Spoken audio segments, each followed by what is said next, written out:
says we're live there, but I'm not live here yet. That's interesting. Strange. It's saying it's live on my. It's live on yours as well? I've just got the notification say we've gone live, so. Oh, okay. Oh, there we are now. It's live. Okay. Cool. Hey, Keith, how are you? Very good, Jeff. How are you? I'm doing well. Doing real well. Good to see you. It's been a while since we've had a live stream together. It must have been a good year now. How long has it been? It must be a year. At least a year. Be. So I'm not sure if everybody, I'm sure quite a few people here know who you are, but why don't you go ahead and let everybody know who you are and what you like to do in the hobby and whatnot? Just to introduce yourself. This is Keith. So I'm Keith from Aquatic Fanatics UK.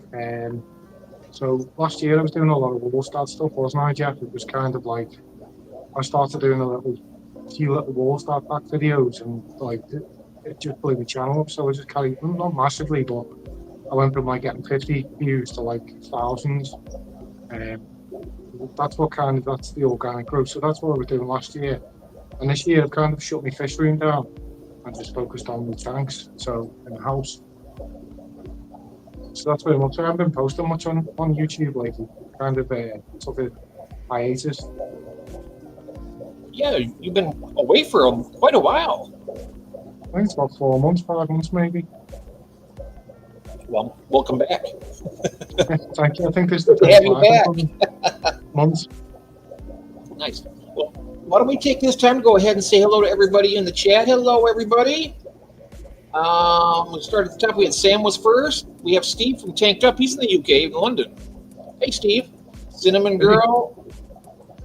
Uncle Smiley. We have Jody P's in the house. Hello, Jody.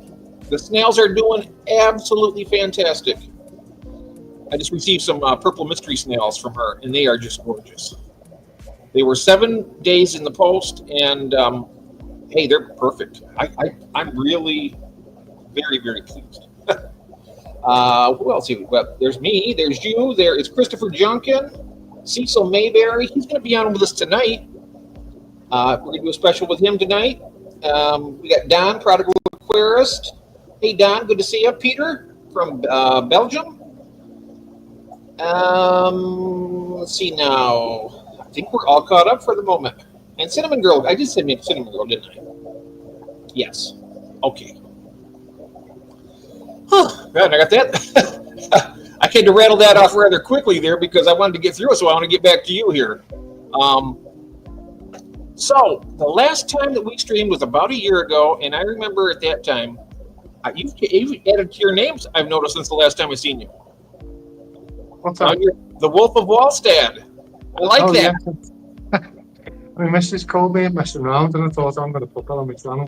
It's great. That's a perfect name for you. The Wolf of Wallstad, like the Wolf of Wall Street, but you're the Wolf of Wallstad with the dirted tanks. So I've been taking the mic, but I thought I'd run with it. I thought it was funny. It's kind of I don't know how to define it, but I just don't want to take myself too seriously. And I've seen LRB change his name to funny things, and I thought I want to do that with that. Yeah, you got to be able to relax with it and have some fun, And yeah, it's easy to get too wrapped up in it. It's easy to get too tense and too wrapped up in it. It's good to do that, to relieve a little pressure off yourself and enjoy it. We have Mr. Barebottom Branson has joined us. Hello, Branson. I received a pair of Pistogramma borellii from Branton. I had them on. I did a little tour the other day. They wouldn't come out, and sure enough, as soon as I turned the camera off and everybody left, I went around to do the night feeding, and there they are right out front. I was like, oh, come on. But they're doing good. All right, so we were going to talk today a little bit. You have some Lake Tanganyika fish. You got your Frontosa. Yeah, they've been out all day. Now the camera's on, and I'm sat in front of the tank. They've gone. I can see a Frontosa back there. Yeah. It's some here. Yep. There's some of the lupi down here as well. I've got a stiff neck check, so. Nice. I've got some of the lupi because they complement the Frontosa really well, don't they? The yellows and the blues. Oh, yeah. Very nice. Now, do you know, I know there's several different types of Frontosa. Yeah. Different locations and whatnot. Do you know what the location on these ones are? These ones are bone dog, and then I've got blues I am over in that tank. They're smaller. Oh, They're okay. about this big at the moment. Oh, nice. That's a rather large tank behind you there. How big is that? This one, it's only 4 foot by, and it's 2 foot tall, maybe 30 inches, and then 2 foot deep. Oh, The wow. one in the shed. Remember the big one I had in the shed? The footprint's a lot bigger on that one, but like Oh, okay. 100 litres less. So, what, about 30 gallons maybe? Something like that, 25, 30 gallons less. How many gallons, U.S. gallons, would you say that one is? This one's 450 litres. 400. What's Oh, that, about about maybe 20 125 gallons? gallons? I'm not too sure with the gallons. Oh, you know what? We got. I know that in the. I'll do this in the. I'm going to do this in the chat here. This is something we have with Fish Family. If they're on FFL, 450 liters to gallons. Let's see what they tell us here. It might show us. Oops, I spelled gallons wrong, of course. I hate that. If somebody could type that in for. Oh, 112 gallons. Thank you, Christopher. 112 gallons. 112. I had it down as 90, so I just made another 12 gallons or 24 gallons, something like that. Oh yeah. But he says he did the math on it. It's a 100. That was really quick. Hey, Corner Clubhouse, Cobalt Hell, welcome in. We have with us today the people who just joined us. We have the Aquatic Fanatics UK. This is Keith. He's also known as the Wolf of Wallstead, which I just found that out today, which is cool. So yeah, I like the lake tank and you can fish too. And Such an underrated fish. I think most people around where I live, they tend to collect stuff from the Amazon map. They can breed and sell back to shops quickly, like the angels, the plecos, Corey, stuff like that. So the African cichlids, they don't seem to do as well. Like when I had my last colony in Frontos, I had a like a, what would you call it? A mixed Lake Tanganyika with shellies, rock dwellers, open water. And they were all breeding. And I'd take them back to the shop and no one wanted them. Like the shop wouldn't take them off me and really? no one would buy them. Yeah. Wow. But you've got tanks and tanks of Malawi, so. Oh, they like them now, but they do take the Malawis? See, here they're just the opposite here. Here the Malawis, that fire's gone out a couple of years ago. Yeah, that's what happened around here. I think, excuse me, I think the Malawi hobby seemed to die off when the reef hobby kicked off, and then the reef hobby died off, and all the planted tank aquascaping sides, the planted tank kicked off, didn't it, because of the new LED lights and stuff. But the African cichlids seem to be making a comeback now. So. You know, I'm in the process of getting rid of all my Malawis, so by the time I get rid of all of them, I'm sure they'll be back in fashion here. That's what's going to happen. See, I got into them right as the fire went out, and then when they're all out of here, they're going to be like, "Oh wow, where are all these African cichlids at we've been hearing about?" And I'll be like, "Oh, they're gone." Yeah. That's funny how that works. You know, everything goes in kind of like cycles. Cycles, yeah, that's it. So maybe if I hold on to them long enough, maybe they'll come back into fashion. Like my cords and the flares. What's that? Like my flares. Oh, the plants? Oh, yeah. Like my flares. Oh, yeah. Yes, we have Muppet has joined. Hello, Muppet. Let's see now. And Steve, how are you? Aquabotany TV has arrived. Hello. Just want to make sure I say hello to everybody. If I miss anybody out there, you guys just know that it's because I'm partially blind and I'm looking at this small phone here. But welcome in, welcome in. So can I get the chat up? What's that? No. I'm seeing if I can get the chat up, but I can't get the chat up on the screen. Oh, you can't? Okay. No. Oh, Are you on your phone or are you on a computer? I'm on my phone. Do you have? Oh, okay. Do you have another device you can look at? I've got the TV. Give me a second and I'll... Sure. Take your time. Go ahead. Go ahead and do that. That way you can see the chat and make it a little more comfortable for you. Yeah, I'd like to see what people... Yeah, because people are talking and stuff here. If Jeff misses you, it's on purpose. No, it's not on purpose. Jose's here. Hello, Jose. Today, Jose, we have Keith. He's known as the Aquatic Fanatics UK, and also the Wolf of Wallstad. That's the Wallstad dirted tanks. I did put a poll up. Did you see my poll? I put a poll on saying, like, should I rename my channel Keith Cichlids?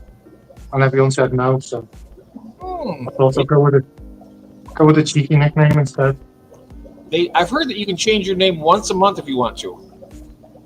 Right, yeah, so I'm stuck with the Wolf of Wallstad for a month. Wolf of Wallstad, okay. You could be the Wolf of Tanganyika now. Yeah. I wanted to call myself Keith Cichlids, but everyone on my sub said no, so you have to do what they say, don't you? Right, so. Oh, thank you, Christopher, for dropping Keith's link here. That's very nice. Thanks very much. Yes. It's the same on my telly, Jeff. I've got no that. I'm watching myself on my telly. That's all right. So what I'm going to do is I'm going to ask you some questions about Lake Tanganyika. And now I know that before you got into the Wallstad tank, pretty much into the dirted tanks, years ago you were into the Frontosas and the Lake Tanganyika tanks. Is that right? Yeah. Well, to be honest, I had got the messages in the corner now. So I moved into this house about 5 years ago now. But in the house before, I had this tank with Frontosa, and then I had another tank that was a Wallstad tank, and I had them for about maybe 4 years, something like that. But I thought this is like a mixed, like a community, like Tanganyika. I stopped shell blowers down here, and up here I had like a big rock structure with Bashadi living in it. Oh, yeah. And then I had some Lalupi and a couple of other things I can't remember. Julie DeCroix. No, I never had Julie's. I got the Lalupi instead of Julie's. That's always wanted the the transcriptors, the masked Julie's. Oh, yeah. Those are nice. I'm not into Shelley's as well. You've got some Shelley's, haven't you?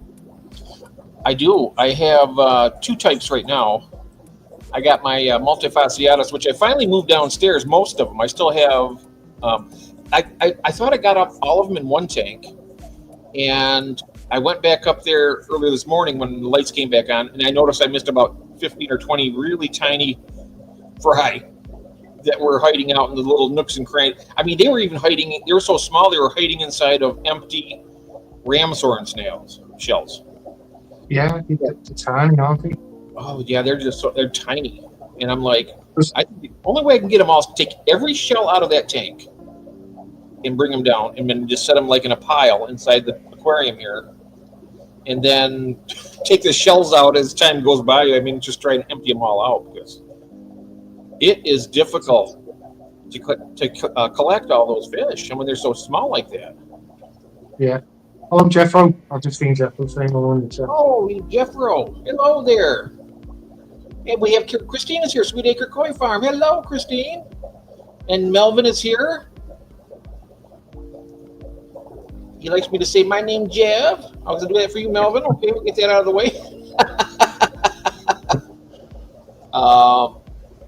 You remember? Yeah, that's Melvin, Vin TV. You remember Melvin, right? I remember Melvin. Yeah, that's Melvin right there. Yeah. If I look over there, I'm looking at the telly. Yeah. No problem. The chat. That's all right. You can do that. M&C Aquatics here to say hello to you. Hello, M&C Aquatics. I love Tanganyika, the Lake Tanganyika one. Yeah, I do. I love the Lake Tanganyika. Cinnamon Girl has some shell dwellers also. Oh, there's Tiffany's here. Tiffany, this is Keith. He's a friend of mine from the UK. And he's our special guest today. And he keeps Lake Tanganyikan fish, African cichlids. he's also kept the shell dweller, which is another, that's a Lake Tanganyikan. That word you were looking for was biotope. It was like in Lake Tanganyikan, you might find all of those species within a certain amount of area at the same time because they all live together, right? The Bashali are from Burundi, aren't they, as well? So the type I had, I think, and then obviously these are Burundi. I'm not too sure where the shell dwellers and stuff are from, but they usually have different collection points, don't they? So that's nice. Now, I know that my Maltese are from, I think it's called Matiba. It's a location. I'm not sure, to be honest. I'm not heard of that one. Matiba, no, MITBA is what these ones are from. And I got 2 colonies of them from that location. Jeff, years ago, I told myself I knew a guy from Nigeria, and he told me bits of pidgin English because I was like, one day I'll go over to Africa and I'll be able to speak it. And where the lakes are, they speak a completely different language. Oh. So I taught myself a different language of African. Yeah. So Mike says he has 4 types of shell dwellers, four species of shellies. I got 2 species right now. I got more coming, but and I know that Tiffany out there, I know she's keeping the Lake Malawis right now, but she likes, I think she likes the Malawis better because they're more colorful, but I honestly like the activity of the Tanganyikans better. Yeah, I find the behaviors in Lake Tanganyika fascinating. Yeah. And they're not trying to destroy each other completely. I mean, they might have little spats, a little bit of aggression and territorialism, but they're not trying to full out kill each other. Like, I've recently, in my red zebra tank, I've been losing a fish about once every 2 weeks now. Wow. Because the numbers have dwindled down below 12. I found that anything over 12 on up, they'll be good for a sustained amount of time, but eventually, if one of the fish becomes weak or something, they'll gang up on it and kill it. It'll be dead overnight. Yeah. There was a guy on YouTube a few years ago from around here somewhere, and he had loads of different types of Malawi, and that's what he was saying. Like, there seems to be like your colony of fish will dwindle down, and then eventually, like, it just hits a point where they all just kind of nail each other, don't they? So that's true. Also, the Tropheus in Lake Tanganyika, that's another fish that you got to have a large amount. I mean, you got to have a lot of them. And they're expensive. They're like $30 a piece. You got to have at least like 20 of them in order to keep them from killing each other. Yeah, I went to Whittle Aquatics. I've done a fish shop tour when they first opened last autumn, I think it was. It's about a year now since they opened, but they had trophies. What's that, Jeff? Sorry. Was that Wharf? Whittle Aquatics. Oh, Whittle Aquatics. Okay, sorry. I thought you said Wharf. I'm sorry. No. But he had trophies, and it blew, like, I was shocked how big they are. Because I thought they'd be like 3 inches maybe, and they're like good 6-inch solid fish, aren't they? They're a lot bigger than I was expecting. Yeah. How big were they? 6 inches? They must have been a good 6 inches. They were absolutely massive compared to what I was expecting. But these are like adult trophies. They're absolutely stunning as well, they were. Oh, they are. The reason why I've never kept them, I think they're just way overpriced, and you have to have so many, and you got to have a big enough tank, because they do get big. So it's funny you should say that, Jeff, because a lot of the Lake Tanganyika fish, I think these might be a lot more popular if you went like 10, 20 quid a pop, like probably like $30. Oh yeah. Some of them aren't, like them blues I hear. Every fish I had like 100 fish in my fish room, and every single one of them I sold. And I had Rio Nane and I ordered them as Manica Peru, but they were redbacks, but they were in Manica Peru. And I had gold lasers, and everything. Like, I sold about 100 fish just to buy them 6. I didn't sell them to buy the fish, but the money that I made put into 6 Fontosa. But it just shows you the price difference. Mm-hmm. Let's see here. We're seeing here that Mike did tell us what type he has. Maltese, he has the Calypterus, the Meleagris, and the Ocellatus. Yeah, I understand. Yeah, those are hard ones to spell, Mike. I know that. I do the same thing. I know exactly what they are, though.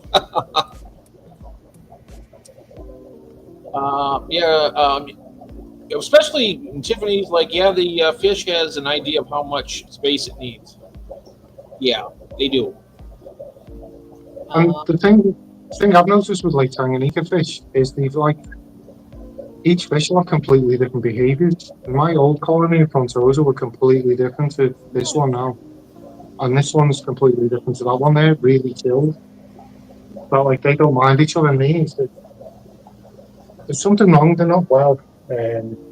Like I've treated them for gill flukes because I'm seeing flashing and they're like coughing and there's just these little signs that I keep picking up. But I'm treating them for it, but it's really aggressive. The treatment, isn't it, for flukes? So.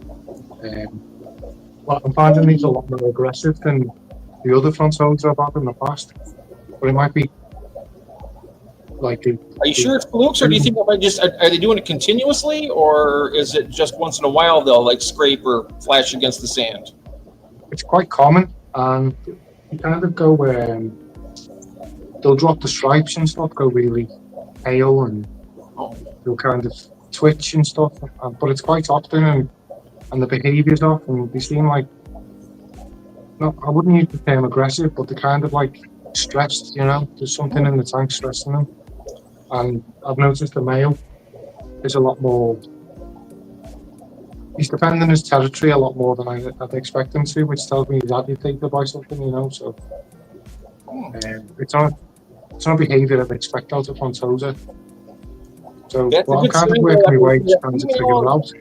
That's a sign that they're maybe getting ready to spawn, even if the male's is protecting a territory more often than he usually does.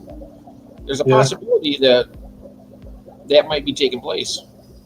Because I asked you before the stream started, remember, on Messenger, I was asking if, and you said that they haven't bred for you yet, but, and I asked you if you were male and female, and you said you weren't quite sure, so. No, I haven't. They're just kind of, the funny thing is, like they were growing slowly, and the next minute they all kind of like the male, two males originally, and they both exploded, and they were just constantly sparring with each other. So I had to remove one. I'm gonna start pulling up. Yeah, I was having two males that are sparring. I don't know if that's like set the whole vibe for the tank. It's kind of upset the balance, you know. I'm noticing here, Tiffany says that flashing can be asserting dominance too. Yeah, hopefully it's that. They're just getting to a point now where they're kind of in the teenage years, aren't they? And they're starting, like, the hormones and stuff are starting to kick in, aren't they? So hopefully it's just that. See you later, Peter. Have a great day, my friend.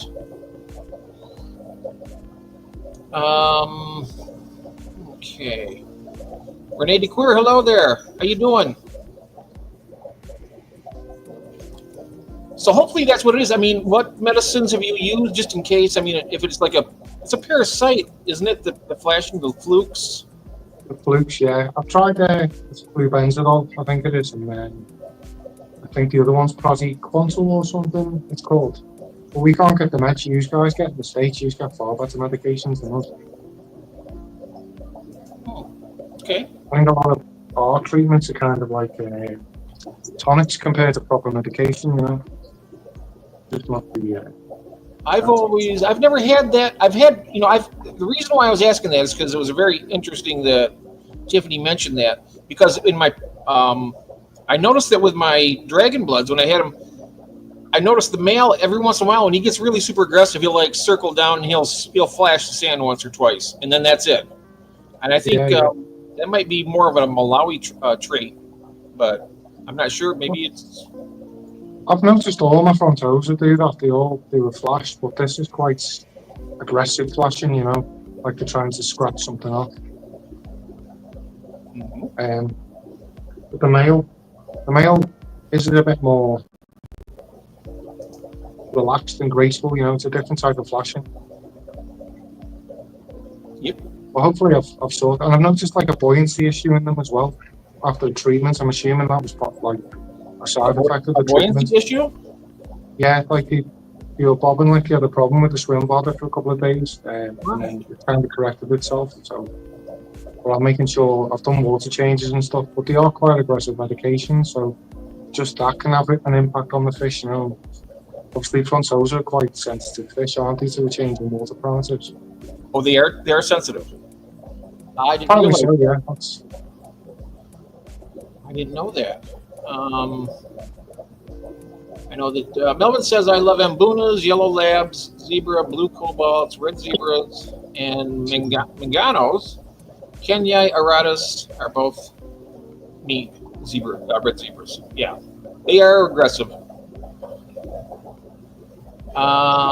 Christopher Junkin, I would love to get another school of Zare frontosa, but wild caught. Zare are so expensive. Yeah, Like,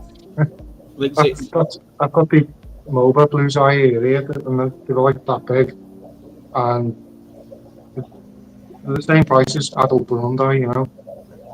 So like, just one of them, like a baby of them that's a couple of weeks old, costs like the same as an adult Burundi. So it is expensive. I mean, they do get expensive. I had a friend years. He passed away, but he had some of the Zaires. Yeah. And I remember even way back then, they were still well into the $20 plus for you know small ones. It was it's a really expensive fish when you get right down to it, and they grow fairly slowly too, don't they? Yeah. They don't grow real fast, do they? No, these. Remember the Geophagus I had? You know, I don't. Geophagus. What type of? Redhead tapajos. Oh, redhead tapajos, yeah. I got them both at the same time, and they're usually nowhere near as big as the redheads were when I got rid of the redheads. They grow fast. I must have got rid of the redheads like 4 months ago, and they still haven't caught up to them now. But the redheads are just so much faster growing. You know, I got them all. But they're South American fish, redhead tapajos. Yeah. Now I've noticed. I think it's something to do with Lake Tanganyika itself, because you know the Calvis and the Compressiceps that are in Lake. They grow extremely slow. I mean, you get fry and you can go a year and they're not even half grown yet. I mean, they grow really extremely slow. I'm wondering. It's like the Lalupi as well, Jeff. I had Lalupi, and I had them for maybe 3-4 years. And then I seen adult Lalupi in the shop, and after 4 years, mine were nowhere as big as the ones I saw in the shop that were like 8 years old. They do grow slow. All the Lake Tanganyikas, I think, are really slow growers. Which leads me to... I definitely think there's something for the experienced fish keepers, aren't they? The Lake Tanganyika fish. I think, well, it's true. I mean, it depends on what people's likes are. I mean, people love, I mean, there's some people that are like dead in love with like Lake Malawi Mbunas. I mean, they'll, because they're so colorful and there's so many different types of them and stuff. I mean, people like what they like, but there's so many fish out there right now. It's hard to, I mean, I could get caught in a niche. If I got caught in just a niche, I could easily get caught into the Tanganyikas because there's so many different types. Yeah, definitely. Plus, I found a lot of people at where I am. It's a lot of South American Amazon type fish. You know, the angel, discus, plecos, cories, and the pistos and stuff like that, and the rams. There seems to be big round by me at the moment. Yeah, right now I'm kind of into a little bit of everything. I got the Lake Tanganyikans and pistos. I get angelfish now. You see my angelfish, I think, when I started the dirted tank or not? Did I have those yet? Yeah, I've seen them. Yeah. That tank is still doing pretty well now. A lot of my plants have like this sort plants. They're still green and lush and they're still growing, but They're getting holes in them and stuff, and also all the moss that I had in that tank has just disappeared. So I'm wondering if the scuds made it into that tank. But How long has it been going, Jeff? well, you remember it was it's been About over a 6 year. months. It's been over a year. It's probably a potassium deficiency. Potassium. How do you check that? Test kits, but they're usually quite expensive, the test kits. But, Potassium? yeah. I'm just trying to think. In the UK, we've got a plant food called Plant Food Plus by Aquatic, the company that sells plants. And it's just the micronutrients and the potassium. There's no nitrogen or phosphates in there, so that's ideal for like a planted tank. Because planted tanks, they hit a shelf, where like all the macronutrients, all the big nutrients the plants use, it kind of tapers off, and then everyone says, "Oh, my planted tank's failed." But really, what it is, all the soil's just it's kind of swapped over to long-term growth, and if you can get the potassium back in there, everything can kick off again. Does that make sense? It'll bring all the plants back to life. I think there's a video on my channel where I was saying, I think it's called Wallstad maintenance or something along them lines. And I explained in the video that like all my plants were doing what you just said yours sort to do, and now where they were getting holes in the leaves and stuff. And then I started dosing potassium, and they all just picked up throughout loads of new growth really quickly and just carried on growing. So. Rock, these are from Lake Victoria here. The yellow rock crebensis. It's a Lake Victorian. Lake Victoria, I'll be honest, I don't really know much about Lake Victoria. Lake Victoria, that's a very niche group. They're similar. They're kind of like a cross between the Tanganyikans and the Malawis. In other words, you got more color. You got more color, but they're a little bit more diverse than that. It's worth looking into. I've heard them defined as a cross between Tanganyika and Malawi before. Yeah. But kind of, the way I had it explained to me is once you've done like Lake Malawi and Lake Tanganyika, and you're looking for something else, that's when people go into Lake Victoria. Yes. I've had some of Lake Victorian before. But the thing of it is, when they introduced, what is that, climbing perch? Is that, they introduced some type of fish into that lake as a food fish for the region. Yeah. And they started taking over, and I think some of the species have gone extinct completely in the wild from them. And they made a big mistake by introducing them to that water. But yeah, it's Lake Victorian. Yeah, they're good to have. Are you able? I'm sorry. Definitely something to try, aren't they, Jeff? Yeah, worth a try. Yes. Now let's see here. Oh, Nile perch. That's what it is. Thank you, Renee. Nile perch. I've heard of them before. Nile perch is what they've added to it. Yep. Nile perch. Jeff, didn't you get a potassium iron supplement? Well, I got the Rapid Grow from Greg Sage, and then I also got the API Leafy Green, I think it's called. I'm not sure how much potassium's in that. Just have a check. As long as it's got a bit of potassium in it, it'll take it back off. That's something I haven't been, it's a good point though, because I haven't been dosing for a long time now, so that's probably my fault. I haven't been doing any supplemental fertilization at all. I've just been letting it go. Yeah, that's the thing with the old dirty tanks. The soil's like an absolute ton of micronutrients, but the macros like your potassium, your phosphates, and your KH, they'll burn off after about 6 months a year usually out the soil. and then you're relying on your fish food to top it up. And there isn't really much in the way of potassium in fish food, so you have to kind of dose it into the tank to get things to kick off again, you know. I was dosing with that quite a bit, and then I stopped, and then I just thought, well, it was doing well, and it kept going really good, and I just kind of thought, well, between that and the fish food that I put in there for the fish, that'd be enough. But it's just the potassium that it doesn't replenish in the tank. But with your soil, it'll act like a sponge when you first start dosing it. It'll pull it all back in and then start making it available to the plant roots. So it takes a few weeks for it to get going again, you know. Mm-hmm. And then you see loads of new roots. That pile of rocks there in the middle, we're looking at your aquarium right there. Now that's Val coming out of that, isn't it? What about Charlie? You have to excuse me, Jack, at this step now.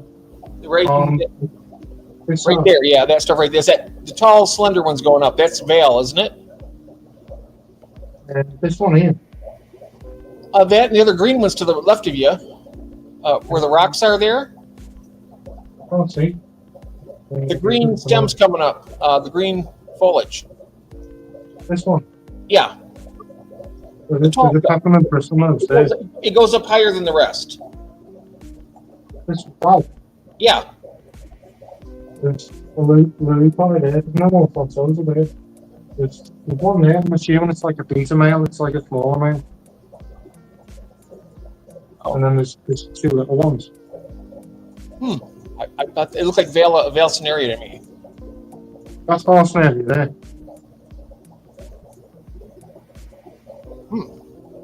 I like it. It looks good. Hasn't done as well as my other Val scenario in my data tank. Leaf zone. That was it, Elaine. Thank you. I was trying to figure out the name of that stuff. I knew it had leaf in the name. Leaf zone. Yes.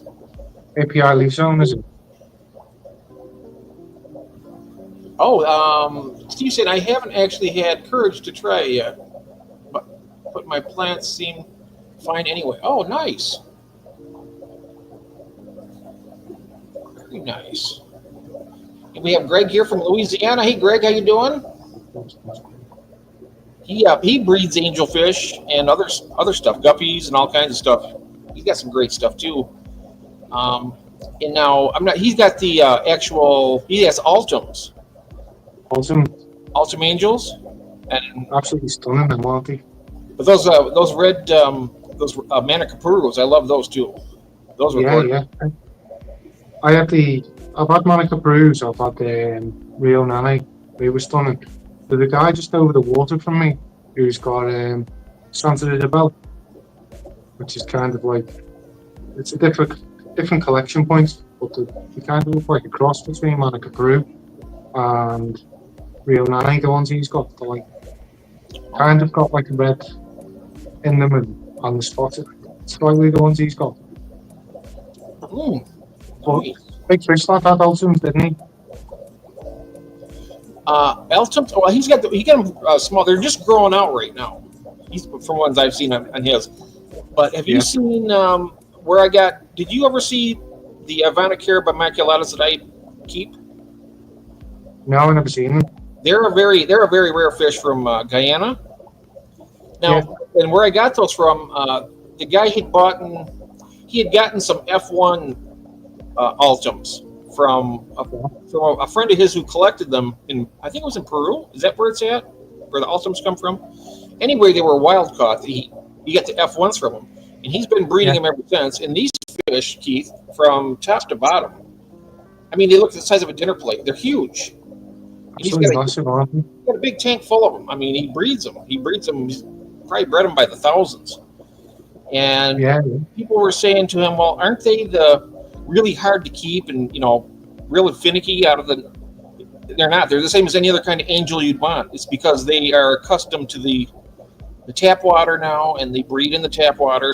They don't have to have anything special. No. It's the same thing I've heard with the discus. If you get them, I mean, they're just as easy to keep now as angelfish. Yeah, like angels, I haven't had a problem with them. I had a bit of a running debate with my local fish shop. I was telling them that the angels not the angels, the discus I had were easier to keep than fancy goldfish. Because I kept losing fancy goldfish because they get to a certain size and then they get swim bladder, and then that'd be the end of them. They wouldn't be able to eat. And because my local fish shop is a bit of he's a bit of an elitist, you know. So he's like, no, discus are a lot harder to keep than goldfish. So they're not. No, I've heard they're not. My discus was fantastic. Which ones are? My discus I had probably about 4 or 5 years ago. I never had a problem with them ever. Like, never had any sign of illness or anything. I just know they were really, really skittish compared to some of the other fish about. I had to put the tank opposite the door to the room so they could see me coming in, because if I caught them off guard and walked into the room, they'd dart and hit the glass. So, like, I had to set them right opposite the door, otherwise, like, there'd be mayhem when I walked in the room if they couldn't see me come in. And they get surprised. I mean, if they get caught off guard, they can really do spam. Yeah, he'd absolutely dart around the tank and he'd hit all the panes of glass and try jumping and stuff. It was horrible to watch. Well, we have George Aquaballs has joined us. Hello, George. We were just talking about discus and angelfish just now. And look who he shows up. Welcome in. Okay. You know, have you ever met George? I'm not sure. His name is Aquaballs. He used to keep ball pythons, so he no longer keeps pythons, but he has his fish. He's going full discus pretty soon. But he's bred a lot of different types of fish, and he's breeding some of the most gorgeous discus I've ever seen. And we were just talking about them because yeah, I think a lot of the discus that come into the UK, I think they're from the likes of Thailand and Vietnam, German breeders rather than like the wild type from South America. With the, you know, like I'm not sure where they collect them from. Is it Peru? I know that obviously they're Amazonian fish, but I don't know where about they collect them from. But the stuff we tend to get in the UK's been bred in a farm, so they're a lot easier to keep usually. No, George, I did not. I didn't. What time was it this morning? Because I didn't see any. He says, "Did you see the unboxing I did this morning?" No, I did not. I'm gonna have to go back and watch it.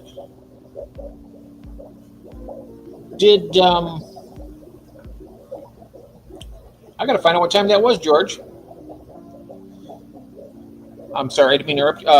Just seeing it, George did a unboxing. He's been unboxing some really gorgeous fish, and I'm always there to see every one of them. So that's the reason why it kind of caught me off guard there a little bit. I have to check that out. I'm gonna have to check that out. But you know what? That's the reason why I never got in. I mean, I've always liked angelfish. I always thought way back in the day. Okay, I always heard, they're finicky fish. They're not easy to take care of. You know, you got to have everything just perfect. I got them right now, and I keep them just like every other fish, and they do great. They're just fantastic. Well, the Rio Nani I have, the guy, he's been breeding them for years, and he's kept each generation, you know, and he does all the RO water, so it's all purified water and all that kind of stuff. And then I brought them home, put them in a black water tank. Within 12 months, they were laying eggs. Yeah. And he messaged me and he said, I've never seen anyone getting Rio Nani laying that fast. I thought, well, I haven't really done anything special. I've just treated them the way I treat any other angel. Obviously, my water's quite soft and acidic anyway, so it's great for South American fish, but it's not so good for planted tanks because it's like devoid of nutrients, like so. You shouldn't have any problem at all breeding the Apistos then. You're talking never bred for you. You shouldn't have any problem at all. If you got soft, low pH, that's perfect. It's not low pH. It's got just enough KH to keep it, but it's just above purified water in terms of KH and GH. You shouldn't have any problem with the Apistos then. No. Because it's not hard water; it's softer water. Yeah. But Glenn's doing the Apistogramma thing at the moment, isn't he? So. Yeah, I know. Glenn's having a good time with his. Yeah. GB shrimp. He's been showing me some videos. He's got fry all over the place, and he's just got some new Apistos. He just picked them up from Wharf. Yeah. He got them from one of his friends as well, didn't he? I think he got can't think of the ones he got. He showed From me some. Kaz. I think it's Kaz. Cash, yeah. Yep. I think she sent him some. Yeah, she did, yeah. And was it today or yesterday he got some? He sent me some video footage of them. They're absolutely stunning. I can't remember which they were. Were he playing? Or Borelli or... He got him from Wharf He got Aquatic. some from... He went to I'm not Wharf. sure. He did a tour from Wharf and got some pistos there. Did he get a pistol while he was there? I can't remember. I know he got some off Kaz. I think he got both. He mentioned he was going to get some in the video. I watched it. Yeah. From there. So yeah, Probably has no one going. He's probably got them from both now and going. You know what he's like. Oh, I don't know. All I know is he went there. He said during the video he was saying he was going to pick some up. But once Glenn's got his mindset on something, like he just gets it done. No messing about. Yeah. Hello, Lance. Lance is here at Sleeper Barbecue from Grills to Gills. Grills to Gills. That's his name. He has a barbecue channel, but he's getting into the fish big time. So he's doing enough. Right.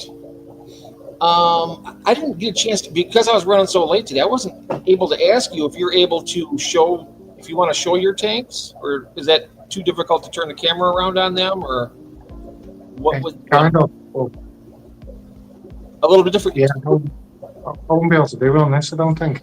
Oh, I'm not too clued up on this software, so. Oh, no problem. No problem. That's no problem. I just thought I'd ask. Because I know that I'm gonna probably turn my phone on and show. I'm gonna put me on, and I'm gonna go around and show you a few things that I have, because there's some things that you haven't seen that I wanted to show you. So, okay, I'll be logging in here in just a minute. When I do, I will mute myself and take myself off the screen. You're gonna be there by yourself for about a minute, but I'll be back. Right, okay. Okay. And meanwhile, yeah. You go ahead, and I'll be back with you in just a moment. I'm going to go ahead and just see you in a minute.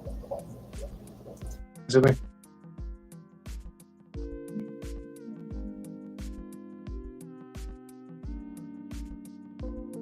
I love it.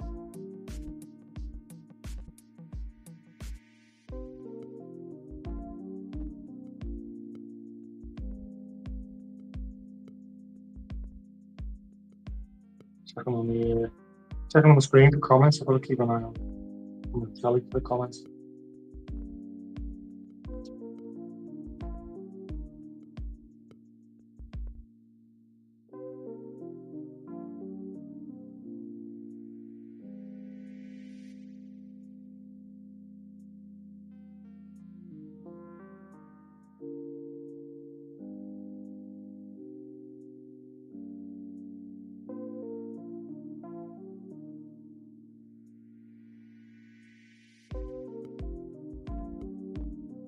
I've not kept like Tanganyika fish. Definitely a fish to try if you've never kept them. Got some really interesting behaviours, and there's all different, because the way like Tanganyika is set up, it's kind of evolved all different species of fish that you'd expect in like gobies. There's different cichlids that are like gobies. There's like cleaner wrasse that you get in salt water. You get cichlids that behave like cleaner wrasse, and like it's fascinating, like Tanganyika. Hi, Keith. Can you hear me? Hello, Jeff. I hear you loud and clear. I'm back. I will. I'm going to go around and show you some stuff here. I'm going to turn you over here. I'm going to put this. Let me see if I find the right. Nope, not that one. That one. Nope. Okay. Give me one. I can't believe I'm having this many difficulties already with this, and I've been doing it for a while. Let's do that, and then. Nope. What is the hell is going on here? Okay. Bear with me, people. I cannot believe, after all this time, look at this. All right, now. What the heck? There we go. All right, I'm going to turn this phone around now, Keith. Sorry about that. Okay. And we'll turn the camera around, and I'll take you around and show you some of the new things that I got. I'm gonna watch it on the big telly, yeah. Oh, okay. Back. All right. Let me make sure this is going to be Obviously, shown here okay. Now, the delay on the telly. nothing real spectacular or anything, but I wanted to show you the pistols I got in this tank right here. Sorry about the glare. There's the male. There's male triple red right there. Cockatoides. Yeah, Cacatoides triple red, and then I got the female. She is right. Wait, not there. Oh, those are my new white clouds. I don't know if I've ever shown you those or not, but they're nice and fat. No, I've never seen. White cloud mountain minnows. I've always wanted to keep them. I've never tried them. I tell you what, they are I love them. I've never had them either. I thought, oh, you know, I've always heard the name of them. I'm like, that didn't sound very impressive, but I got them, and I tell you what, I love them. Well, here's the female right here. The little girl right there. Oh, wow.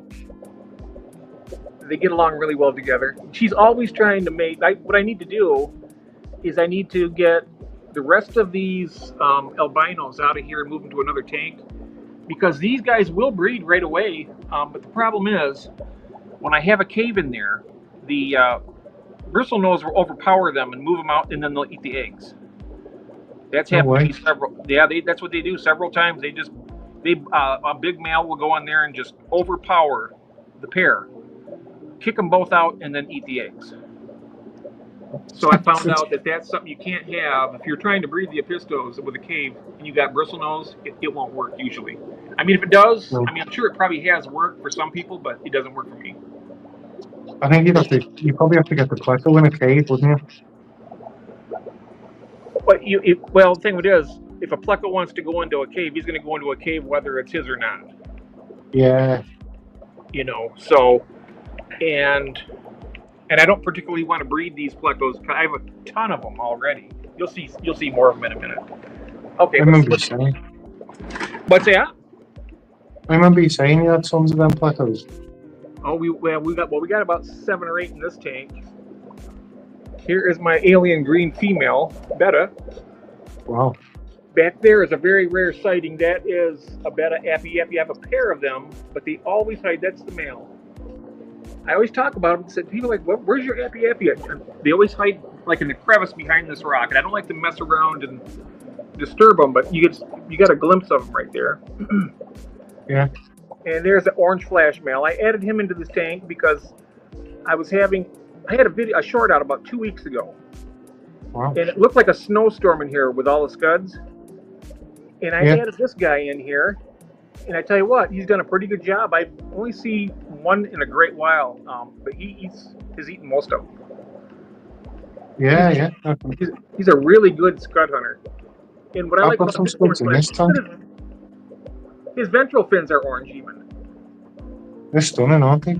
Oh, they are. Very nice. Now she's basically the boss of this tank, and she was in there first, but they get along well together. They don't fight.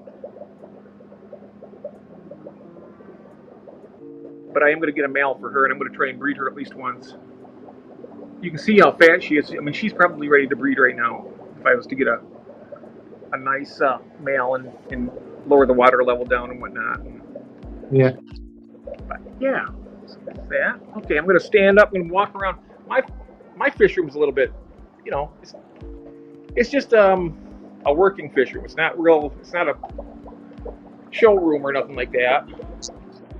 But down here, Well, I got this. I'm going to be doing a video.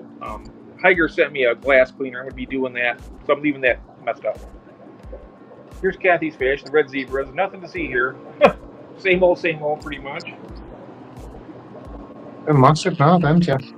What's that? They're massive now. Oh yeah, they are. They're good size. See, Wow. they're nippers too. They'll get you. And here I got the here's the prison. I got all the convicts. convicts up now. I love these fish. I tell you what, I know people don't like them because they breed so much, but if you want something fun to watch, I mean, I got them in here. You can see, I mean, they get along pretty well together. I mean, when they're breeding and stuff, they have like these range wars, right? We got a pair over on this side, we got a pair over here. But the thing of it is, when their fry overlap, these will take care of their fry and back and forth. So it's like a colony type breed. They don't eat each other's fry. Wow. They take care of everybody's fry. I don't think they can tell. They don't know whose is whose, but yeah, they're fun. Okay, but I'm just going to show here now. Now that Branton's here, oh wait, here's some. I have another 2 pair of these pistos in this tank. There's the male. Wow. For some reason or another, this tank and the next one, they like to hide a lot for some reason. Except he's out today, which is good.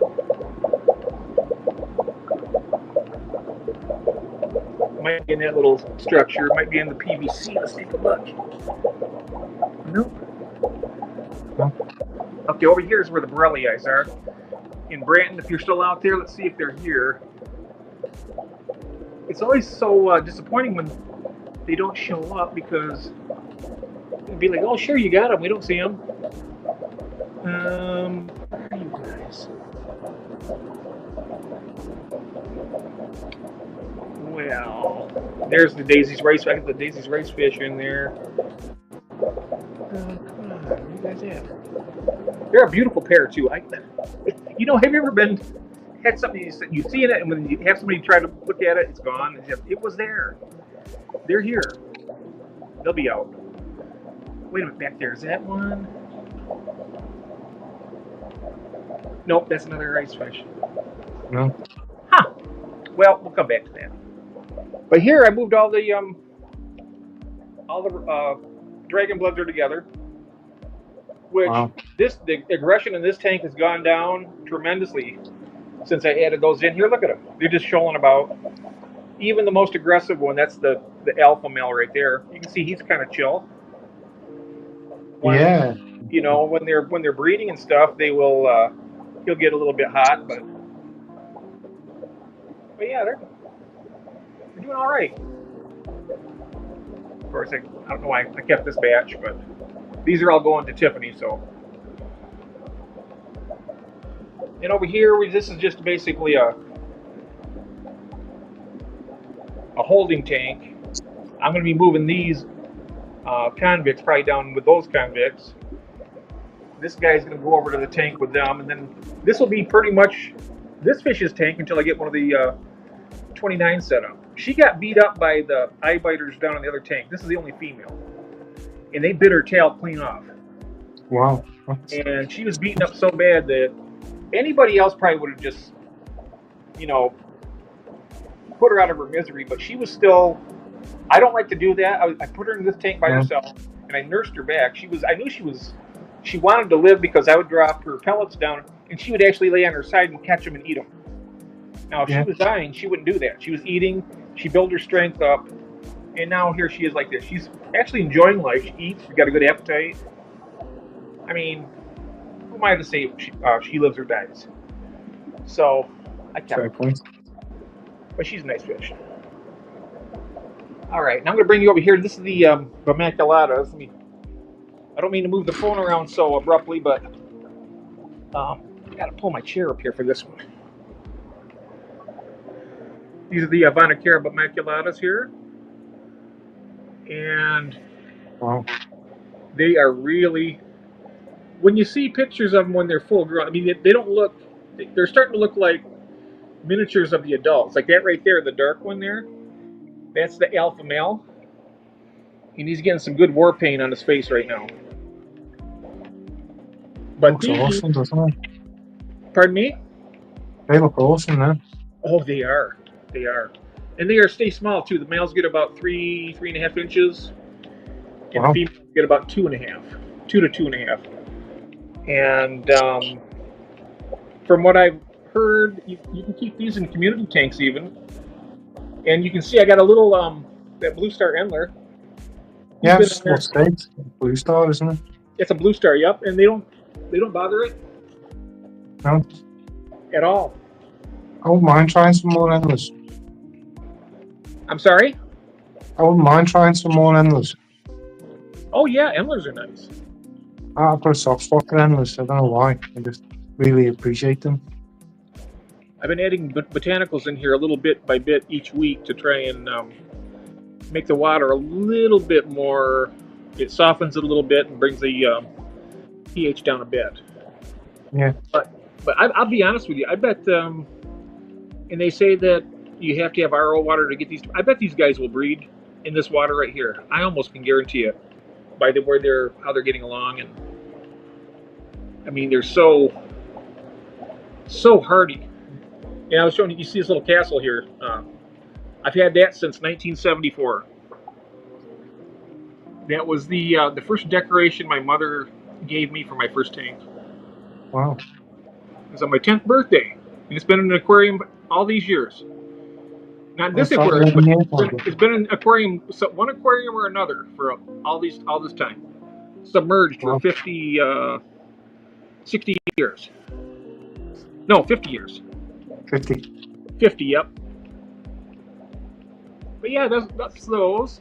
Now over here, I don't have a light for this tank, but I think we can still see it. I have a pair of the orange flash over here, male and female. I got some nice Java moss in here. The male tends to stay in that coconut hut, and there's the female over there in the little hut over there. Now I've seen them both in her little hut. He's gone over there with her. She's coming over to this one now. She wants to breed so badly, and he's just kind of like, she's not showing a lot of interest. No.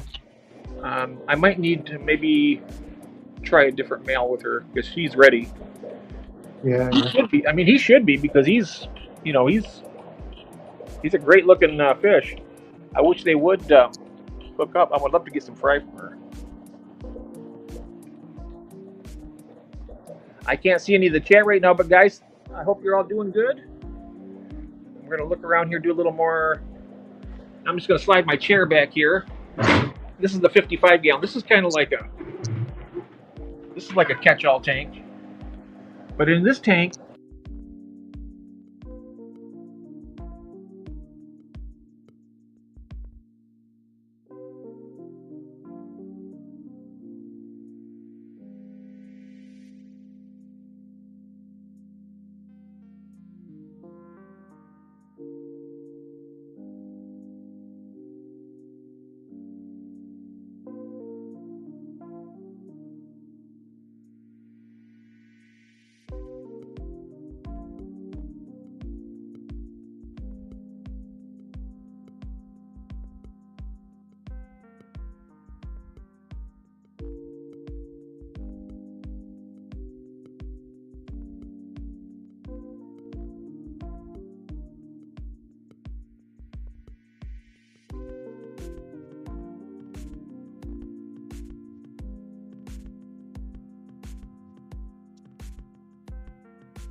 Sorry about that. I don't know what the heck happened. I just got kicked out. Oh, why not? He's just watching.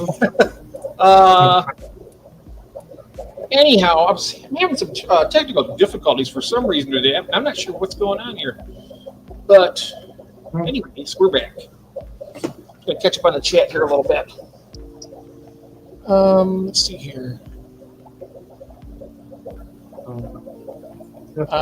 These are those are the tiger limmies. I started watching those, and then my phone kind of went on me. I'm not sure what's going on with it. It's completely black. I can't get it to come back. Well, maybe the battery's completely dead on it. It shouldn't be. I'll be right back, guys. Got to cook.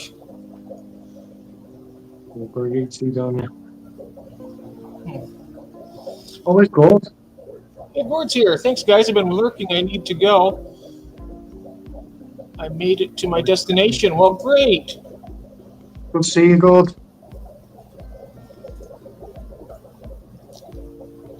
Hello, Jody P. Welcome back. Okay. Let's see now. So I wanted to mention also that. Did you have any videos coming out lately that you want to talk about? Were you doing any projects? I haven't really. Obviously, I've shut my fish room down, and it's a bit hard to think of anything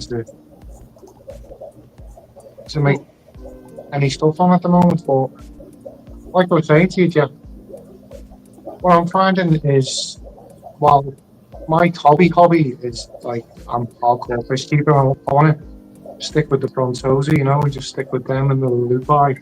And I've got some peppermint bristlenose. Okay. I find I really enjoy making content around plants, you know. Yes. So I was thinking of setting up like a planted tank. That sounds good. Yeah, I'm thinking sort of like a low tech, but like a long term thing, not like aquascaping. Like everyone's into doing aquascapes, aren't they? And turning them down after like 3-6 months. But I wanted to do something long term, you know. I mean, with planted things, I mean that's the only way I do it. I'm not the type of person to do an aquascape on something like that and then tear it down and start over again. That's just not. No. I don't really like change all that much, really. I like to keep everything. No, but, you know, your followers, your subs are all like long term experienced hobbyists, aren't they? And oh yeah. like we all know that's not how people keep fish tanks in the hobby, do we? We don't set up tanks just to tear them down like display tanks. It's a bit of a rare thing, but it's very common on YouTube. So it's just there's a difference, isn't there, between the hobby and what we're watching on YouTube. That's kind of one of the things that stood out to me lately, you know. Let me see something here. Something is up with YouTube. Type everyone's name to say hi, and it disappeared again. Wonder what's going on here. Hey, Gil's here. Hey, Gil. I don't know what's happening. You know what? I've been having a lot of problems with this lately, and that's very distressing to me right there. Sorry about that. I don't know what's going on either, Jody. In fact, I was on with my phone, and it's not out of power. It just dumped me, and I can't get back in. It's weird. But Gil's here from Australia. Gil, how you doing, mate? Hey, Gil, he's building a new fish room, isn't he, Gil? He's building a new fish room, yeah. A big one. A big one. I'd love to go over there and visit and do a tour of it when it's done. Wouldn't that be fun? That'd be amazing.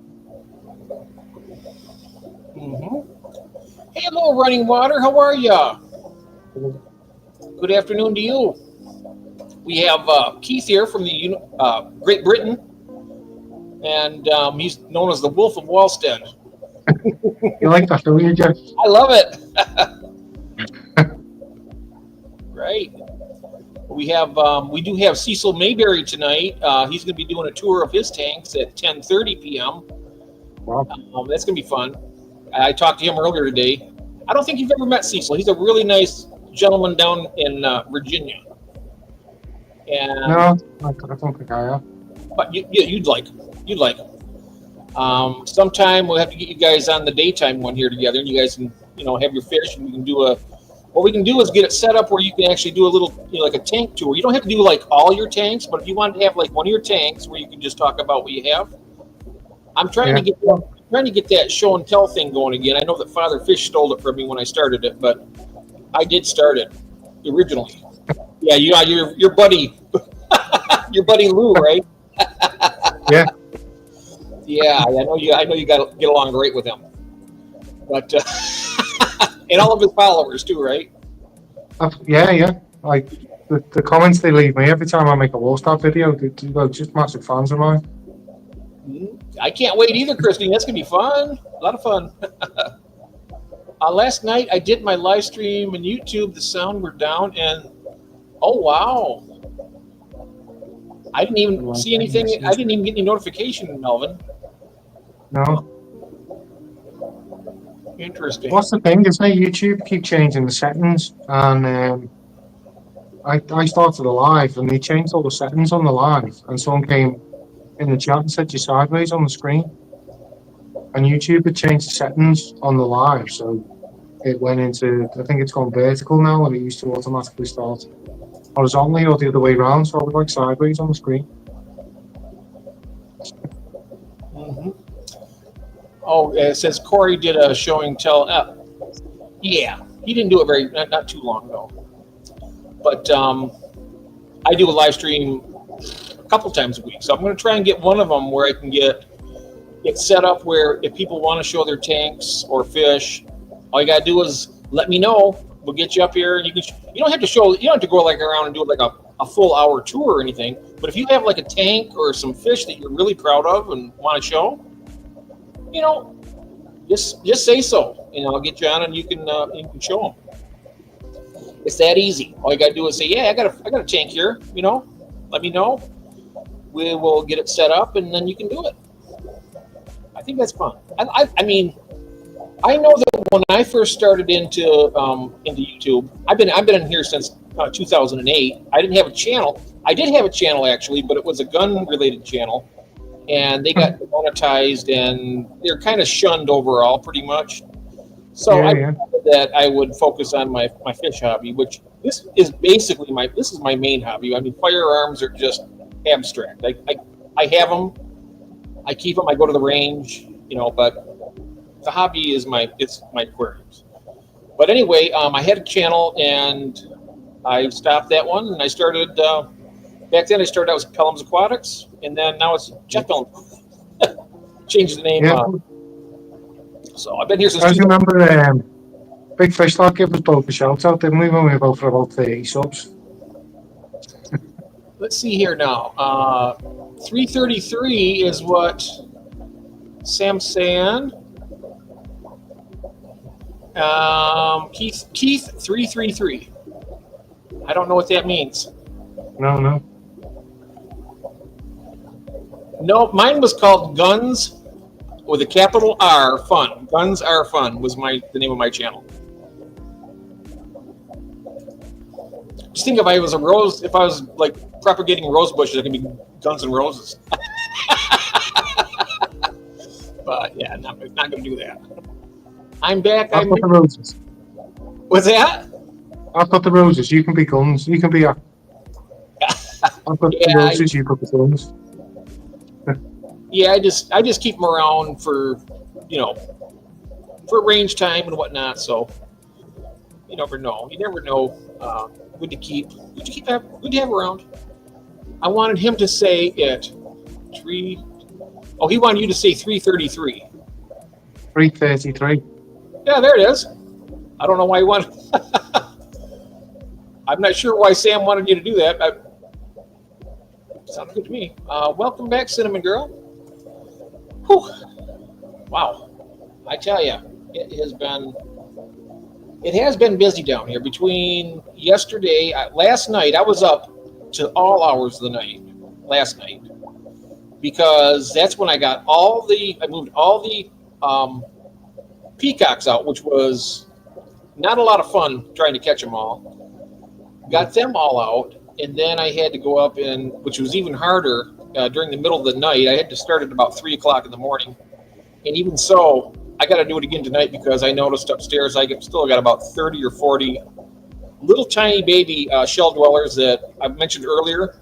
They were hiding in. They were so small that they were actually able to hide inside of an empty ram's horn snail, which there's a million of them up there. So I don't know how I'm going to get them all down here. I just got to do my best. Mine were that small. They looked like grains of sand. You couldn't tell the difference between them and grains of sand until he swam up and then back down, and then you'd spot them. Like it's amazing how tiny they are. Oh, Fish Nerd, hello there. Peeking in to say hi. Hello there, Keith. How are you? This is another Keith. We have Keith here from the UK, and this is Keith, the Fish Nerd. Welcome in. I sent him some firemouths and some bristlenose plecos, and I'm going to be sending him some more. I got I never got a chance to make it over to that portion of the little mini tour because my phone dropped me. But we'll do it again. I mean, now we finally got you back on here. We've got to get you on here again soon. Oh, yeah, definitely. And you got to get your live stream started up again, too. Yeah, I haven't got no way to do it, so I'll just kind of throw this together. You remember Jason, right, from 5 Star Betas? I remember 5-star betas, yeah. Yeah, He done a cracking live stream. I'm a pain to him because I'm always on to him trying to keep him doing his live streams. I'm kind of like, he's like, well, I like it when you push me, Jeff, because that keeps me going. And I was like, yeah, well, I won't stop. Keep it going, you know. But yeah, get yours going again, and I think that'll be good. We should start.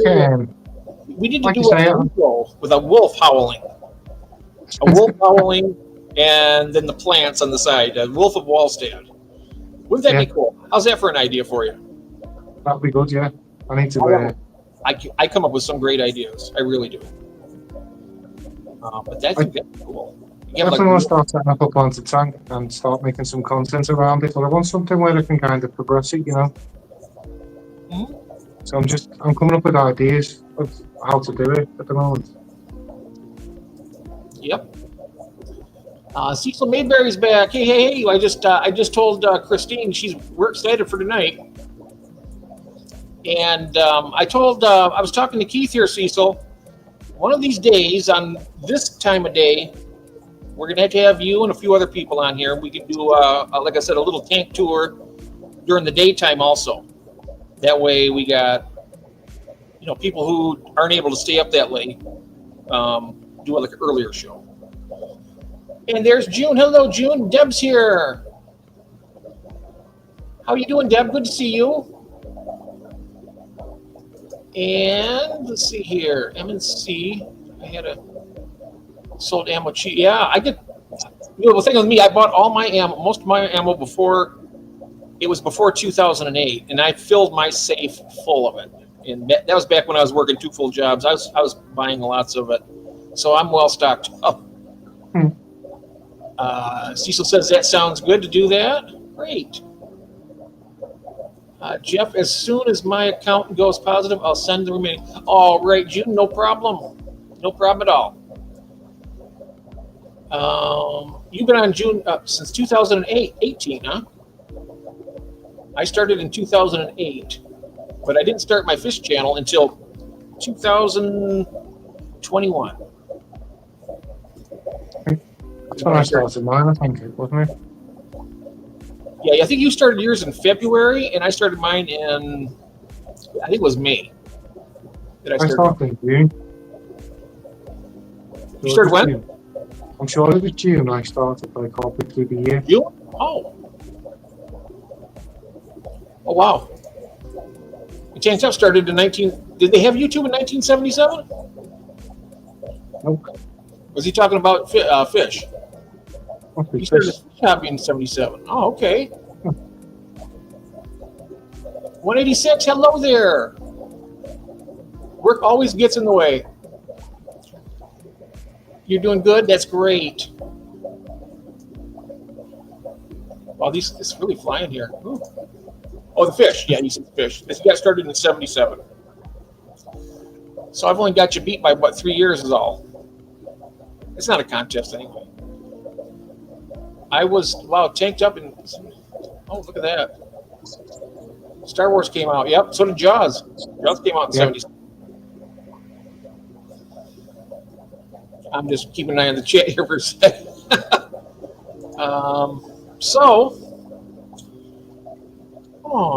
Let's see now. Hey, Jeff, everyone. Hi, Barbara. Welcome in. Have an appointment soon, but just wanted to say a quick hi. Well, thank you so much. Barbara, good to see you. We're going to be on tonight, too, at 10:30 also. Jose Cinnamon Girl's name is Cinnamon. Yep, that's her first name.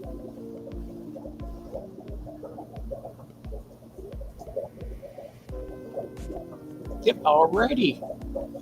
So, do you want to I was thinking that we'd probably wrap this around 5 o'clock. Keith, my time would be 8 o'clock your time. Is there anything you want to talk about for a while? Not really. We were talking about me setting up a planted tank, weren't we? And I don't know whether I'm going to do like another wall start tank or just kind of go for like a low tech or even a high tech. I've got all the kids to do high tech. So, but the thing I find, as soon as I mention wall start on my channel, like the views shoot through the roof compared to all the other content. So, kind of debating which way to go with it. But it's one of them things, isn't it, Jack? Yeah. I think the algorithm picks one topic for your channel, doesn't it? Kind of just like when you mention one topic on your channel, it kind of does far better than everything else. So but it's kind of a lot of people try to challenge you too. I noticed from other channels like Father Fish and some other ones that do wall-sit stuff. When you do your method, people want to challenge you about how. But I noticed that they would always say that you would have your own way of looking at it and doing it, but they wouldn't want to accept it. Is that right? The thing is, though, Jeff, is like I've been doing it for years, and obviously I read the book, and so then people say they're doing the wall start method, and I said, but you're not, you know. So and then I end up in all sorts of forums and stuff discussing it, and a lot of the stuff that people are teaching on YouTube isn't what kind of wall start. It's written in a book. People can get a book and read it. So I find I end up debating with these people that are telling me what I'm doing isn't the wall start method, but I'm doing it from the textbook, you know. So just what YouTube says the wall start method and what the book says are completely different things. So yeah, but you know the thing of it is your system works. I mean, when you do your wall-sit tank, when you do your dirty tanks, I mean, why is it so important for somebody to try to prove somebody else wrong when it's working? That's what I think. Yeah, that's the thing. It's like, you know, everyone tells me I'm doing it wrong, but then I say, well, my tanks are flying. So how can I be getting it wrong if they're flying, you know? I know it. It's hard to explain to them sometimes. They just don't want to listen. You know, you try to. I mean, I've heard. That's when I met you. It's been a while. At least 2 years ago, I think. Not 2 years ago, I was watching Big Fish Lad. And I seen you in his chat, and back then I was just, you know, I was building my channel up, and I was enjoying Paul's content. That's another person I haven't seen in a while. I got to get back over there. But when I went to your channel, I was watching your some videos on that, and I started commenting. I was like, wow, it's the way you explain the stuff about the plants and how they, you know, take the nutrients and all that stuff. I was just sitting there. I was saying to myself, this man knows what he's talking about here. So that's when I met, you know. And now we're live streaming. You know. Certainly. I think like me and you both kind of started under about the same time, didn't we? And like Paul Big Fish shot the profile. We've kind of been in the same group, same circle since then, kind of thing. So, but like I say, I kind of wrapped everything up. I got my front toes and kind of wrapped everything up, and then I was like, well, I haven't really got anywhere to set fish tanks up now. So I was paying like, I think I was paying like £200 a month to heat me shed to keep fish tanks in. So, and I only had like 4 fish tanks in there, so it kind of wouldn't make any sense to be paying £50 a month to heat a fish tank, was it?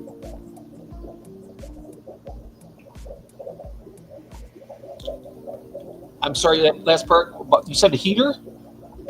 Yeah. Heater? So basically, when I had my shed going, it was costing me in the winter. It was costing me about £50 each fish tank to keep them heated a month. Yeah.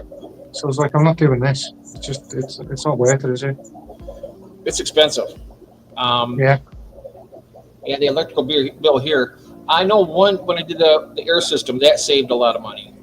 But now I'm thinking that there's other ways. I mean, I still got some of my hang-on backs running, but I'm about ready to unplug them all and just plug in and set up some more sponges in those tanks, because I got a lot more power in that pump that I could just close off some of that air bleed right there, and I'd be set.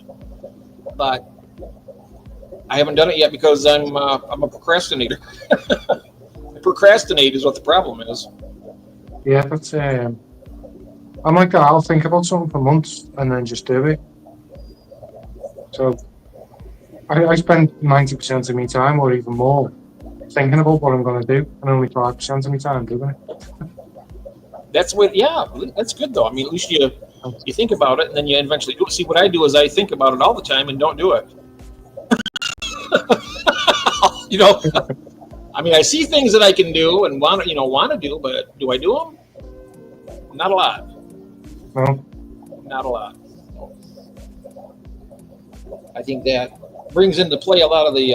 I've been reading. I mean, I was diagnosed with ADHD here a while back, and I didn't really realize. But it has something to do with that. But who knows? I thought I was just lazy, but I'm really not a lazy person. So I know it's not that. Well done, Carrie. Hello, welcome in. Good to see ya. Everyone's water, weather, etc. is different. It's literally impossible to keep fish only one way. Yeah, that's true. That's true. Big Steve Glass Boxes. Hello, Steve. Heading back to pack up and head to the beach. He's going tuna fishing.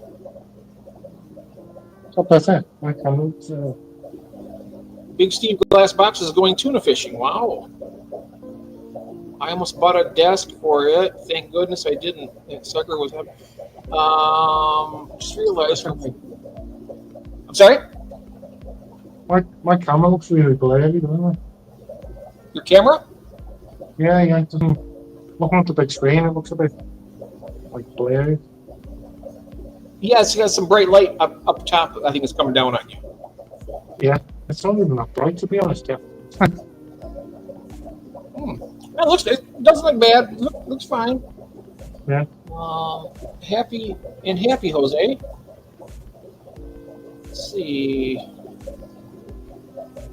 Oh, I am actually caught up. I got the knife. You reckon? Oh, Weldon Carey. Oh, so you carry. Okay, that's why I haven't been over to his channel. Yeah, I like to, every day, EDC, they call it. I do that. You can only keep fish in water. Yeah, that's true. True. That's true. Yep. So let's see here. So there's that. And so when do you think you're going to start your new project? I'm not sure at the moment, Jeff. I'm just thinking about it. I don't know what size tank I want to use and stuff, and I don't really know. I'd like to do another Wolfstad tank, but I wouldn't like to. I don't know whether I want to go like all in and do, because it was like 250 litres. It was like a 4 foot by 2 by 2, my last one. And I'm thinking I don't really want to commit that much space to a dirty tank anymore. Well, I can say this to you. Do what you want. Yeah. Don't do what you perceive other people will want. Do what you think you're going to want to have for your fish room. But do I appreciate what you're saying. I mean, I know. A lot of people will buy a fish just to put a video out. They'll buy a fish. I mean, that's their purpose, because if they run out of content, they have to do something. They'll buy something, but do something that's going to be long lasting that you're going to enjoy. That's what I would do, because that's what comes across the best. Yeah. I think a lot of the Wolfstad content I did, I enjoyed. A lot of people were asking me questions, and I was, explaining a lot of stuff. I enjoyed that side of it. It's nice to help people get their head around stuff like that. But I'd also like to do some. There's a guy. What's his name? Corbus Oskin, I think his name was. Years ago, he helped build aquarium co-op shop, and he's got like some really massive planted tanks. He used to make content about it years ago, and all his tanks started off bare with just like aqua soil in, and he just like collected plants slowly, and it was like a nursery, plants. and I'd love to do a tank like that where it's just there's no aquascaping in it or nothing, and he just collects plants slowly and just kind of keeps them in there and keeps them groomed. And it's kind of like a Dutch style tank, you know, where you have the rows. Mm-hmm. I think I'd like to build up something like that slowly, you know, so you can start off with some beginner friendly plants like Ambulia and Anacharis and Valisneria and stuff. And then as the tank matures, you can pick them out, can't you? Start planting a bit more exciting stuff in there, like Rutalas, Ludwigias, and then you can build up to like Povestemen and stuff. I think that's the tank I'd like to do, because you could just do live streams, couldn't you? And just you could just do maintenance. Yeah, you can do that. People could like just sit there and watch you pulling plants and trimming them, replanting them. That's like something a really I've about good doing. I've never done that yet. I mean, I think I did one live stream like that, where I was taking. Remember all that Ludwigia that I had in that? It was just. I mean, I still got it over there with the Crubensis. I'm gonna have to take it out again because it's already another big, huge mass just floating. I mean, there's lots of roots, everything, everywhere. I love the way you all look. I remember that. We were talking about. I was live on that video when we were doing that. Oh, that's right. Yeah, that's right. All you Ludwigia outside shoots and like aerial roots all the way down it. I mean, I could probably bury that whole thing and probably have plants growing out of it. Yeah, that's what fascinates me. Like I've seen people do that. They kind of buy a rare stem plant and they'll float it, and then you'll get all the shoots, and then they'll cut all the shoots off and plant them, and that's how they start with theirs. And that's the sort of stuff I'd like to do with like my next project, you know. But I'm still planning it in my head. You know what you could also do is a comparison. You could do. Well, I'm just saying this. This would be fun, I think. Is you get your dirted tank, and then you got your just sand tank or whatever type of substrate other than dirt. Yeah. And then with that, you could just basically see which one works better for you. I mean, you'd have to put like root tabs and stuff in for the one without, but yeah. Well, to be honest, I was thinking of there's a thing. It's just, you know, like in America, you use like spill sorbent and stuff like that, don't you? Like the clays. People set up planted tanks using them. Bentley Pasco talks about it. Is it spill sorb or something? It's like an absorbent. You know, if you have like an oil spill, you put it down on the ground and absorb the oil with it. It's just like a bag of clay stuff. We've got similar stuff in the UK called molar clay, and it's like quite common as a cat litter, but it's like a non-clumping cat litter, and you can use that because it absorbs all the fertilizers. So it's kind of similar to the aquascaping, like fluvial stratum and stuff like that. So I was thinking, but it's only like £20 for a 30-litre bag. So I was thinking of maybe trying that as a substrate and starting there. Mm-hmm. Yeah, that sounds good. Yeah. Sounds very good. That's dirted tanks are my favorite with the sand cap, as Tiffany Clark Grove says. She said the dirted tanks are her favorites. Nice. Yeah. I do like the dirted tanks. I love the fact that you can just leave them to mature, you know, and basically what happens is all the plants, they change all the machinery over inside themselves because like low nutrients, the low light, the low CO2 levels. So all the because the tank's really balanced, like the plants literally change all the machinery inside themselves, so they slow right down. And that's why like things like the speed of everything in the tank slows right down. June says a python will take care of all your dirt. Yeah, well, see, right now Tiffany's keeping umbunas in her dirted tank. You know how they do. That's going to be, yeah, that's not. They'll get to they'll go all the way down to the glass. Yeah. When they start breeding or something, they'll have I've had that tank over there. It's got 4 inches of aragonite in it, and they'll have that down to the glass. I mean, right now they're already working on it. Yeah. I never got a chance to show that one. That was the first one I wanted to show. But I can do this. I can just turn this camera around that way. It's on the end there. You can't see them because they're so small.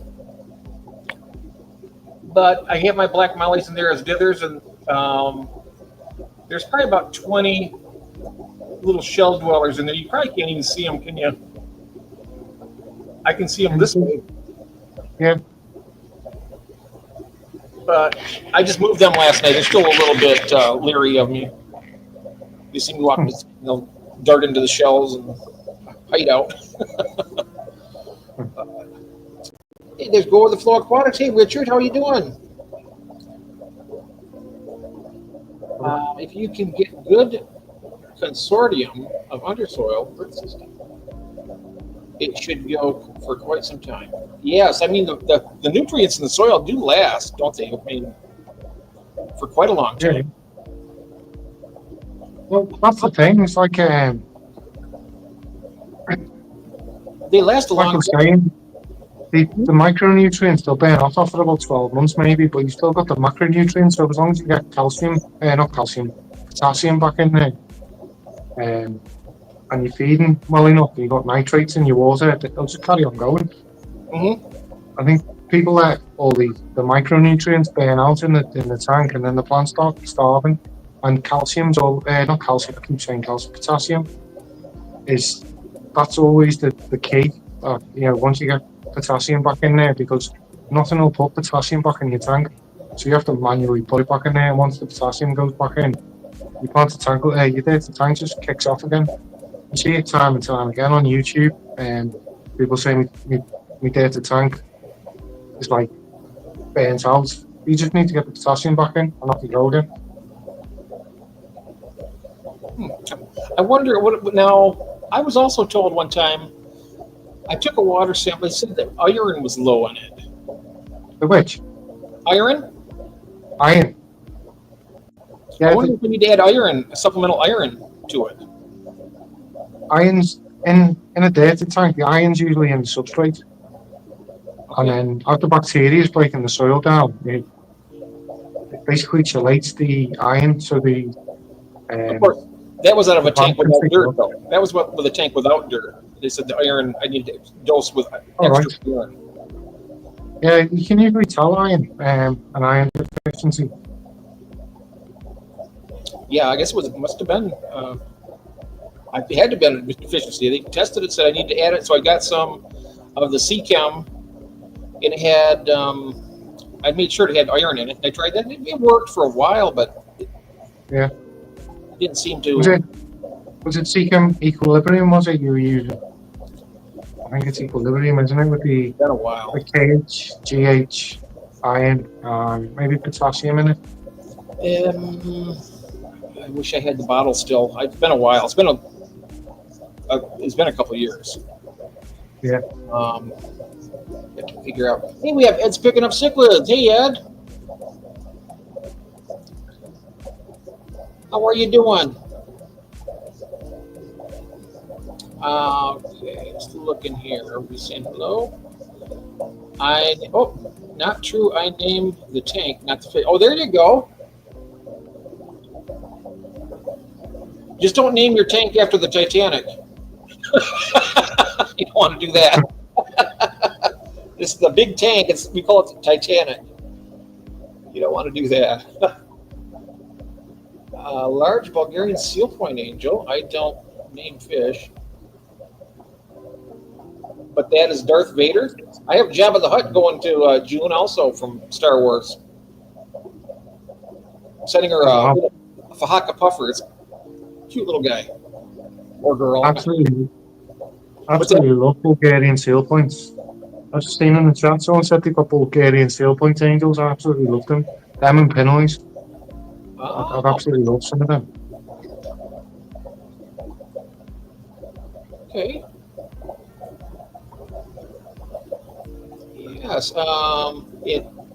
We have another, Prodigal Aquarius there. He's in the UK, and he did his first live stream yesterday. I did it with him. He had me on His very first live stream was yesterday.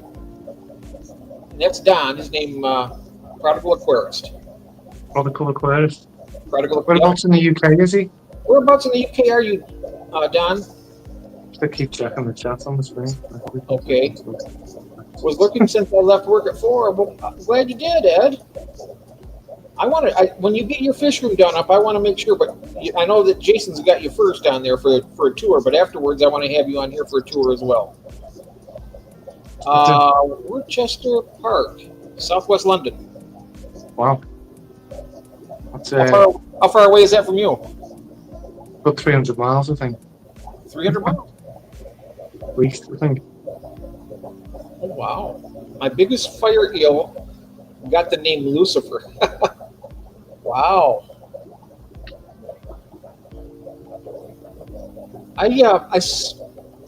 But speaking of eels, though, I know that although some of those eels get huge, but they have some now. They're called the red dwarf eel. They get about like this. A really interesting looking fish. Well, yeah, I've seen some stunning eels. I've never kept any sorts of eels or anything along them lines before. But these are like little dwarfs. You only get this long. Yeah. I was like, wow. I know Steve's got some of those. Big Steve out there. Sure. All right. Sounds good, Ed. Very good. Darth Vader earned the name. 108 centimeters. How long is that? 108 is the eel. 108 centimeters. That's pretty big. I think 10 is 4 inches. It's 3.5 foot, isn't it, almost? Oh, there it is. Richard has the dwarf red tails. Oh, nice. It sounds like he's up on the whittle. Yeah, I am. Richard, have you ever bred those before, the red dwarfs, or do they need brackish water for that, or how does that work? That's something that very interests me. I like that. 43 inches. Oh, wow. That's a big eel. That's a big fish. Yeah. I can only imagine the size tank it would need. It would need at least 8 foot, right? At least an 8 foot. My goodness. Well, let's see here. So I think we'll probably wrap it up here, Keith. What do you think? I was going to end it at 5 o'clock, but I thought it would go a little bit longer. Yeah, fair enough. You want to talk about anything else before we finish up? I think that's it, to be honest, Jeff. I just getting back into the swing of things, so. Yeah, well, this is your first time back on a live stream in how long? It's been a long time. Good 6 months, easy. Yeah. Well, it won't be that long before you're on here again, I can tell you that. Yeah. We'll get you back here. Yeah, it'd be nice to see one as well. Yes, and well, the thing of it is that we just talked about this, yesterday, about having you come on here. So I'm glad you were able to make it on such short notice. It's usually better to get me on short notice, isn't it? Yeah. Oh, he's been trying to breed those eels, but he has no luck yet. That would be neat if they could. I wonder, I might have to read up on those and find out what it takes, and if it's possible or not. There's the male there. I don't know whether you can see him. The tank Lucifer and his friends are in a 3 meter long, 150 centimeters high, 150 centimeters deep. He made it himself from a plywood a few years ago. Oh, wow. Oh, here we go. I'll put you on the... Let's check that out for a second here. I'll put this on the big screen here. Oh, wow.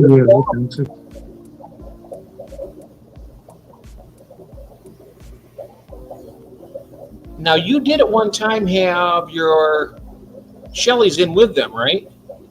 Oh, look at that. Oh, that's nice. There's a couple more down the side there. They're only little ones. So some of those are quite small yet. Yeah, I got 2 lots. So I had 6, and then I had like 2 big males, and just constantly having murder with each other. So I moved one on. And I think both of them constantly sparring. I think that like upset the dynamics of the tank. So I took a few of them to the pet shop, to my local shop, and swapped them for a few smaller ones. But the big male never seen them as part of the colony, so he just ignored them. So there was no like I couldn't diffuse the aggression anyway, so he just targeted one soldier and just had it trapped. And since then, like I've had to bring them back, to kind of diffuse the aggression again, because he just had it pinned under a rock. So I bought a local rock and set it all up. So there's 5 big ones and 2 small ones in there. I know they're not big by Francosa standards, but they're big compared to the little ones. But you bought the other ones small. The other ones you had them before, and they grew them up, and then. Or I've been. That's why I asked you if you were breeding those or not. That's when I seen the small ones in there. I was like, they've been breeding. Yeah, they're like a second batch I got. I wanted to get some more new, so like I had the male, and then I wanted to kind of get another batch to get some females out of it, but it never worked out. So nice. It seemed like last time around I had beginner's luck with them, because every Francosa put in the tank just got on with everyone else.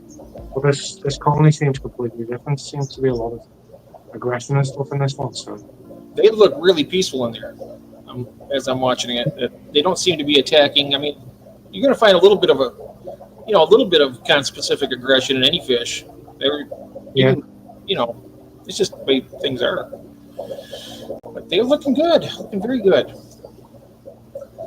The Black Widows are, and June's talking about the Black Widow. Those are very interesting. My local fish shop's got Black Widows and Reds. But everybody's saying that they're very pretty. Christine says. Yep, the Frontosa. They get pretty big. How big do they get? About 12 inches? 14 inches? The males will get to about 14 apparently, and then the females will get to about 10. So that's... I've seen people actually keep those in with Oscars before. Oscars are saltwater fish, though, aren't they? Until they're hard water, so. That's what? Say it again?